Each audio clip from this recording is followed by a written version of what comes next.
अगर तो मैं लड़का हूँ तो मुझे ऐसे देख रहे हैं, और अगर लड़की होता तो बाप रे। फैमिली से कि यार किससे शादी कर रहे हो, ये लड़के को मालूम नहीं क्या कर रहा है, एक्टर बनना चाहता है, वॉइस ओवर कर रहा है, वॉइस ओवर क्या है किसी को मालूम ही नहीं था। वॉइस ओवर मुझे भी ज़्यादा नहीं मालूम था, लेकिन हाँ, और मुझे लगता है कि उसकी जो फैमिली वाले थे ना, वो सिर्फ पैसे बचाना चाहते थे। सुनील ग्रोवर और कपिल के बीच में बहुत सारे पंगे हो रहे हैं वगैरह वगैरह वगैरह, वाकई में ऐसा हुआ था कि नहीं ऑनेस्टली? कुछ लॉजिस्टिक्स की प्रॉब्लम थी और कुछ कॉन्ट्रैक्चुअल प्रॉब्लम थी, कॉन्ट्रैक्ट्स रिन्यू हो रहे थे, उसको लेकर कुछ आर्ग्यूमेंट्स थे हमारे कुछ।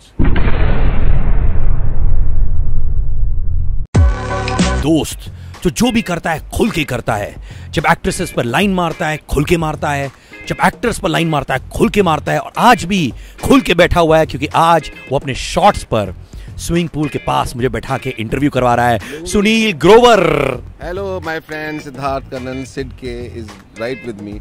हेलो ब्रदर, मैं बड़े दिनों बाद हमारी मुलाकात हुई है और हम लोग आज एक पूल साइड पे बैठे हैं। आपको तो दिख भी नहीं रहा होगा, पूल आपके पीछे है, मतलब उधर है जहाँ आप हैं उसके पीछे पूल है, तो वो आपको दिख भी नहीं रहा होगा। और बगल में बिकनी में एक अच्छी सी आंटी है जो लेटी है, जो हम आपको नहीं दिखाएंगे। क्यों दिखाएं आपको? आपने ऐसे क्या पुण्य किए जो हम आपको दिखाएं? अच्छा मुझे बताओ, जब तुम ये लेडीज का किरदार निभाते हो तो कभी ये लगता कि यार जो मर्द मेरे अंदर छुपा हुआ है वो बाहर आ जाए, वो बाहर आ जाए, ऐसा होता है क्या? उल्टा होता है भाई, वो तो मेरे मर्द ना बाहर आए, मुझे मर्द को रोकना पड़ता है बहुत बार।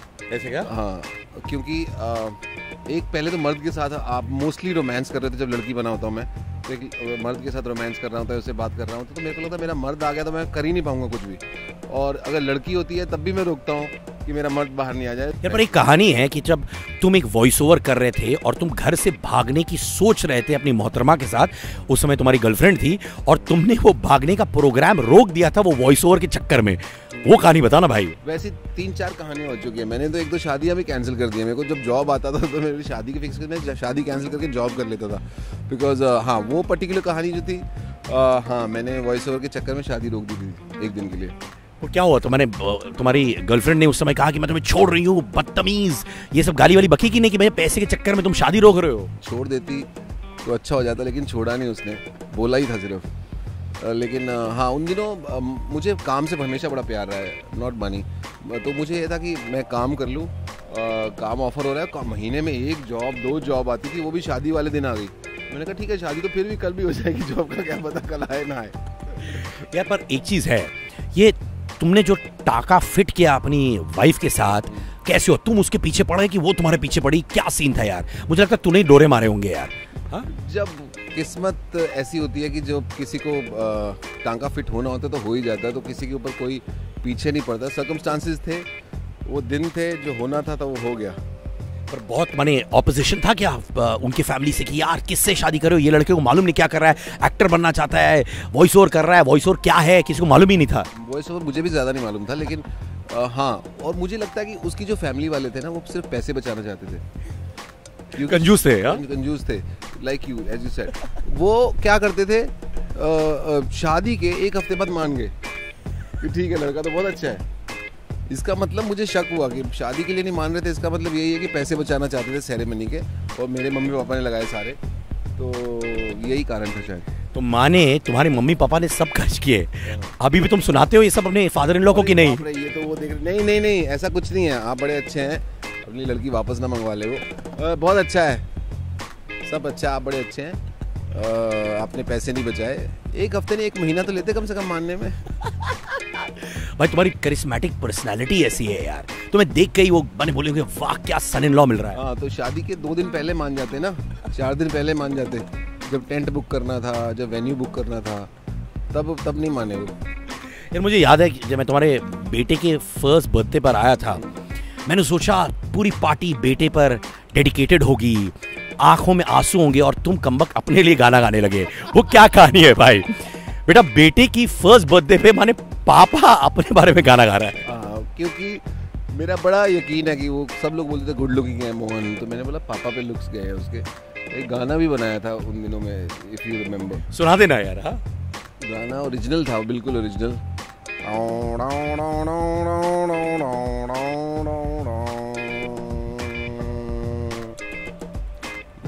मोहन मोहन के पापा स्मार्ट हैं, मोहन बड़ा गुड लुकिंग है।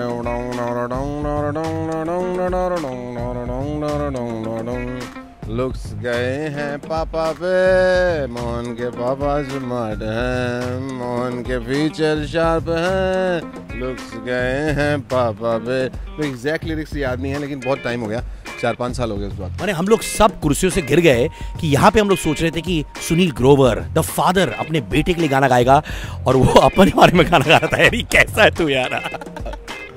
बेटे को पता क्या उस गाने के बारे में? 1 साल का था ना, तभी उसको इतना समझ में नहीं थी, तो अभी उस गाना मैंने सुनाया नहीं कभी, नहीं तो वो भी मुझसे रिवेंज देने के चक्कर में कहीं निकलना पड़े।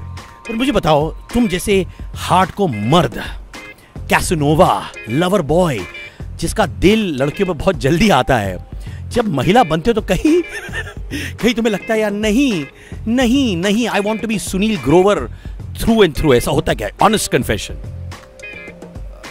मुझे एक्चुअली अच्छा लगता है, मेरे लिए वो ऑन अ सीरियस नोट, जो कि आपको पसंद नहीं है सीरियस नोट, मेरे को भी ज़्यादा आता नहीं है, लेकिन मेरे लिए वो लड़की या लड़का नहीं है, मेरे लिए कैरेक्टर है। सो जेंडर मेरे दिमाग में होता ही नहीं जब मैं करता हूँ। सीरियसली मैं अब मेरे मन में मैं ड्रैग एक्ट नहीं कर रहा होता हूँ कि ऐसा कर रहा हूँ कि मैं एक लड़की बन रहा हूँ, नहीं, मैं एक कैरेक्टर बन रहा हूँ, उस कैरेक्टर को मैं जीता हूँ, बस उतना ही फ़र्क है। पर ऐसा होता है रियल लाइफ में कि कोई शक्ति कपूर टाइप्स तुम्हारे पास आता है और बोलता है रिंकू भाभी? कई जगह हम लोग इवेंट करने जाते हैं जहाँ पे मैं लड़की बना होता हूँ, और थोड़े से इस तरह के टाउन होते हैं जहाँ पे टेलीविज़न के जो एक्टर्स होते हैं वो ज़्यादा नहीं आते हैं या फिल्म स्टार्स नहीं आते हैं, तो उन लोगों की जो रिएक्शन होता है वो देखने वाला होता है। वो एकदम ऐसा झपट्टा मारते हैं आपकी तरफ, जैसा कि लगता है कि आप वाकई लड़की है। आपको, मेरे को खुद लड़की लगने लगता हूँ जब मैं लड़की बना होता हूँ, तो वो कभी कभी लगता है कि यार लड़का ही ठीक है। हाँ, माने तुम्हें तब लगता है कि यार ये तुम्हें अश्लील नजरों से देख रहे हैं अश्लील नजरों से। और मैं जेन्युइन, मुझे खेद भी होता है लड़कियों के लिए कि ये अगर तो मैं लड़का हूँ तो मुझे ऐसे देख रहे हैं, और अगर लड़की होता तो बाप रे बहुत मुश्किल हो जाता, या तो फिर वो शायद लड़कों को देखते होंगे। अच्छा मुझे बता, हाँ, जब हमें ये सुनने में आया था कि सुनील ग्रोवर और कपिल के बीच में बहुत सारे पंगे हो रहे हैं वगैरह वगैरह वगैरह, वाकई में ऐसा हुआ था कि नहीं? ऑनेस्टली पंगे तो कभी नहीं हुए कपिल और मुझ में, तो कभी ऐसा कुछ नहीं हुआ। कपिल का तो मैं बहुत एडमायर करता हूँ उनके काम को, तो कभी कुछ ऐसा प्रॉब्लम, कुछ लॉजिस्टिक्स की प्रॉब्लम थी और कुछ कॉन्ट्रैक्चुअल प्रॉब्लम थी, कॉन्ट्रैक्ट्स रिन्यू हो रहे थे, उसको लेकर कुछ